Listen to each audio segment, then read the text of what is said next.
Hi, welcome to the Hair Braiding School. My name is Marilyn.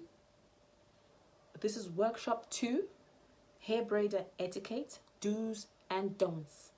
We're going to start with 6 points of don'ts. Do not eat while braiding someone's hair. Have you ever been in a salon and you see someone eating while they're braiding your hair? And eating their fish and their, that's the last thing then they're going to come and touch your hair. It's not very professional. It's a bit, it's not very professional. It's a bit rude. It's a bit, you don't really want to do that, because clients come from different backgrounds. Some clients may not mind, but then there are other clients who will not come back to you again. Okay. Do not talk too much or talk too loudly while doing someone's hair.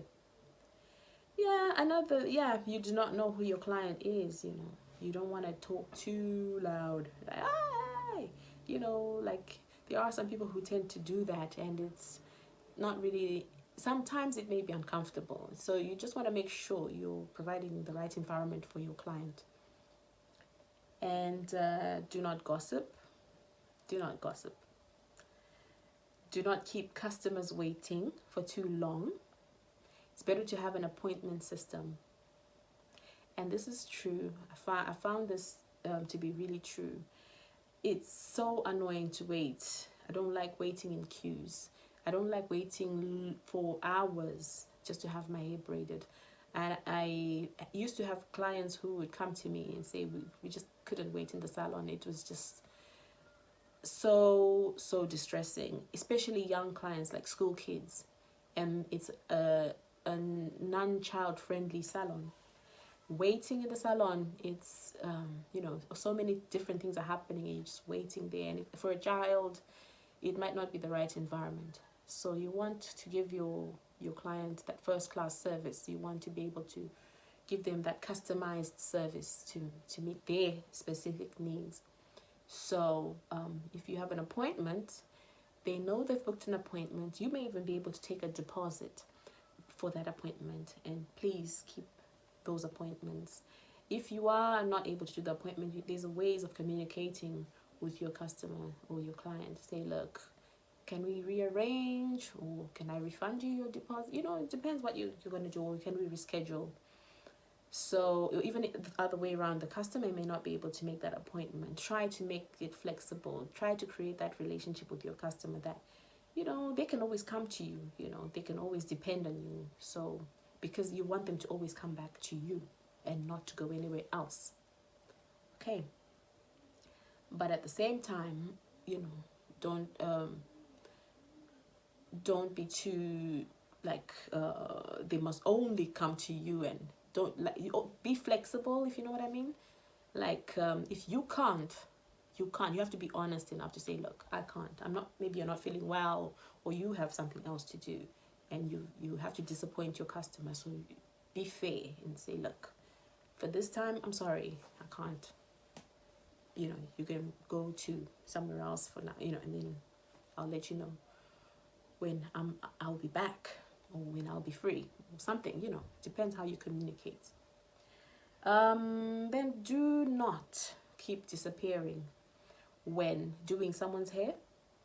The last thing you want to do when someone comes to your home, maybe you're braiding from home, and you keep going upstairs or to the kitchen, you're on the phone, oh, I'm coming back, and you go, and the person's waiting, and then you come back, and then you go, and then you come back, and then you go. This can happen to some people who have children, babies. Please communicate with your client. Try not to do this. If you can't provide the service, don't force some situations, because it's just going to be uncomfortable or embarrassing. Your baby's crying. Some customers may understand, but then some may just not really be up for it. So you don't want to sort of impose, but at least communicate. So at least they don't mind. You know, they're like, oh no, it's fine, it's fine. But many times you'll find people who will be like, no, it's fine, don't worry. Oh no, it's okay, I understand. But you want to try to be as professional as you can. So yeah, try not to keep disappearing. There are situations where someone is just disappearing and you don't even know what is going on. You know, so you don't want to be in sort of situations like that. Another one is, do not burn the customer with hot water or heat appliances. So be really careful. Concentrate and don't burn your customer or your client or the person you're braiding, your family member. Don't burn them. Look at what you're doing. Concentrate. Have full balance. Grip. You know, don't just be careless. And don't get angry at your customer to the point that you just burn them with hot water. You can't do that. And then the heat appliances or blow dryers, you know, just be very careful. Even where you place those items, be careful. Some children, you know, might touch some of these things. So be careful where you put some of these appliances if you are going to be using some kind of hot tools or even chemicals. And then we will go to the do's. Do maintain a professional standard at all times, even at home. Do smell good. Right.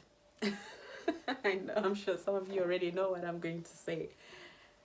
You don't want to braid your clients and your armpits are kicking off.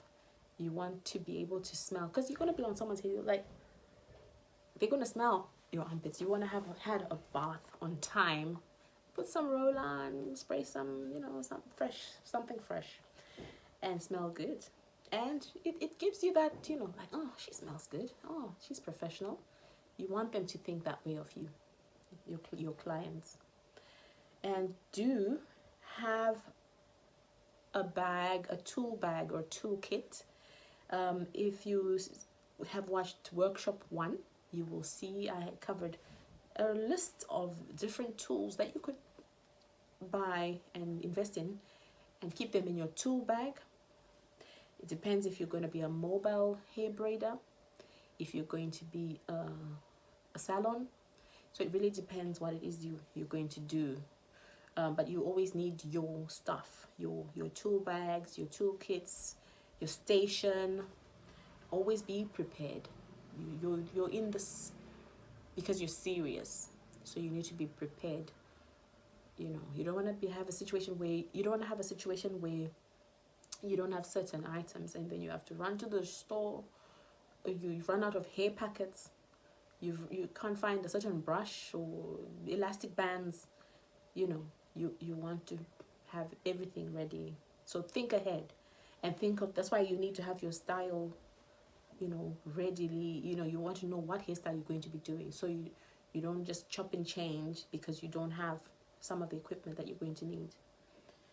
Okay, and do plan the desired braiding style in advance. We've talked about that.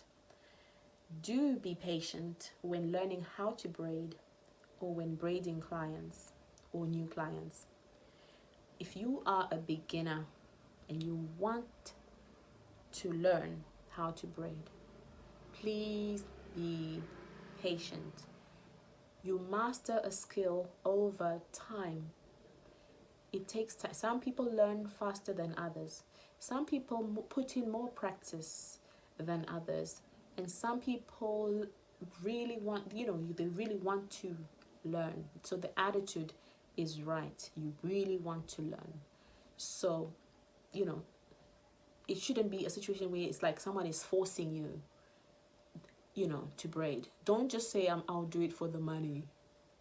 You know, you can't do that. You have to have the right attitude. If someone comes to your house, to your home, to have their hair braided, have the right attitude. Don't act like someone is forcing you to do it. You know, you want to be inviting. You want to be a good host. Be like you really want to do it.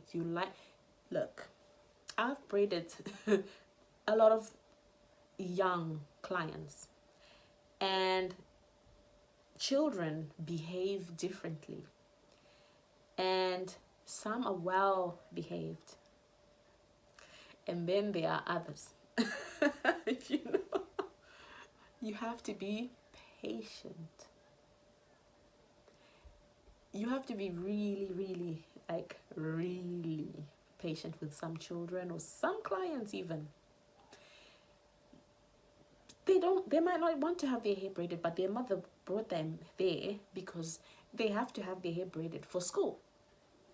And you're like, okay, child, get into the chair.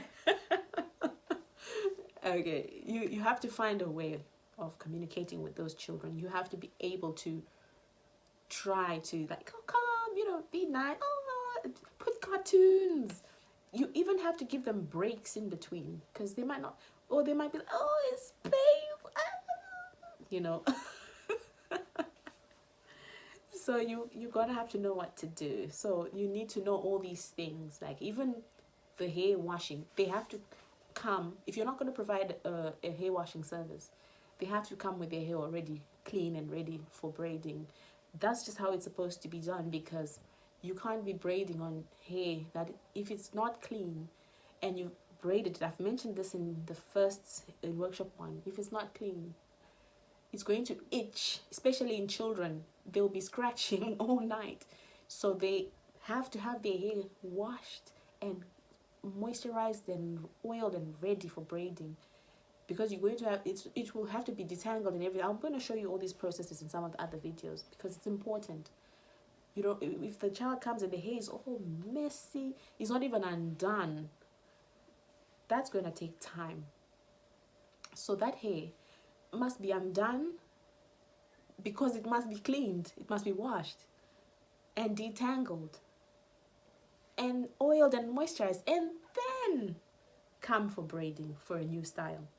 You see, so you can't do that process all in one day, unless if you're providing that as an extra service. If you're going to be charging money for that, you have to charge for all of that, because it's a lot of time to to undo an old hairstyle, and then clean it, wash it, shampoo. It's time.